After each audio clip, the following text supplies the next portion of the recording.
පතෝල කන්න ආස නැති කෙනෙක් වුණත් මේ විදිහට හදලා දුන්නොත් නම් ආසාවෙන් කනවා.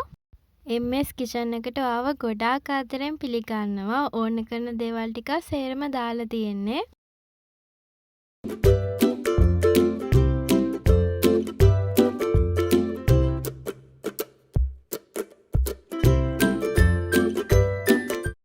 පතෝල ටික කපාගෙන ලෑස්ති කරලා තියෙන්නේ. අලගෙඩියකුත් තීරු වලට කපා ගත්තා. ඒකත් දාගන්න. උයා ගන්න ඇතුළේට මම මේ සේරම එකතු කරගන්නවා. කපාගත්ත රතු ලුණු, අමුවිරි, සුදු ලුණු, කරපිංචාත් දාගන්න. රස වැඩි කරගන්න හාල්මැස්සෝ සුද්ධ කරලා අරන් තියනවා. ඒකත් දාගන්න. ඊට පස්සේ කහකුඩු තේ හැටි කාලක් දාගන්න. අමු 3-5 තේ හැටි භාගයක් දාගන්න. ලුණු කුඩු ටිකක් දාගන්න. හාල්මැස්සෝ තියෙන හින්දා ලුණු වැඩි කරගන්න එපා.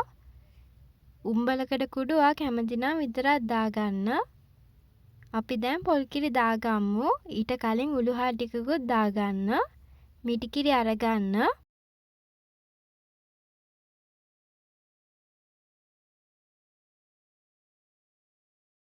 ලිපේ තියාගන්න යමු. අඩු ගින්දරේ තැම්බෙනකන් තියාගන්න. වහලා ටික වෙලාවක් තියන්න. ඔන්න අපේ පතෝල කරේ වැඩ සම්පූර්ණයෙන්ම ඉවරයි. අලයි හාල්මැස්සෝ එකතු කරලා හදලා දෙන හින්දා වෙනදා හදන පතෝල කරීට වැඩිය ගොඩක් රසයි. ඔයා අනිවාර්යයෙන්ම try කරන්න ඕනේ. ලේසියෙන් රසට යන ආසයි නම් අනිවාර්යයෙන්ම channel එක subscribe කරලා දිගටම මාත් එක්ක එකතු වෙලා ඉන්න. එහෙනම් ගිහිල්ලා එන්නම්. හැමෝම ගොඩාක් පරිස්සමෙන් ඉන්න. හැමෝටම සුබ දවසක්.